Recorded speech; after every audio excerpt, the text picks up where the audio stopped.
नागपुरात जामिनावर सुटलेल्या आरोपीची हत्या करण्यात आली आहे। खून प्रकरणातील आरोपीची दगडाने ठेचून हत्या करण्यात आली आहे। सिम्बायोसिस कॉलेज परिसरात मृतदेह आढळलाय। खुनाचा बदला घेण्यासाठी हत्या केल्याचा संशय आहे। पोलिसात आता गुन्हा दाखल करण्यात आलाय आणि 3 संशयितांना ताब्यातही घेतलं गेलंय।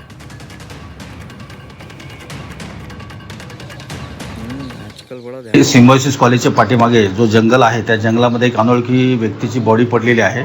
याबाबत मला माहिती मिळाल्यानंतर तात्काळ मी स्टाफ आम्ही सदर ठिकाणी रवाना झालो। तिथे जाऊन पाणी केली असता साधारण एक 25 ते 30 वर्षाचा एक मुलगा जो आहे तो त्या शेतामध्ये पडलेला होता। त्याच्या डोक्यावर जखमा दिसत होत्या आणि रक्त पण लागलेलं होतं। आजूबाजूला रक्ताने मागलेले दगड देखील पडलेले होते। पारडी पोलीस स्टेशन येथे एक मर्डरचा गुन्हा दाखल आहे आणि काही दिवसापूर्वीच तो सदर गुन्ह्यातून जामिनावर बाहेर आहे।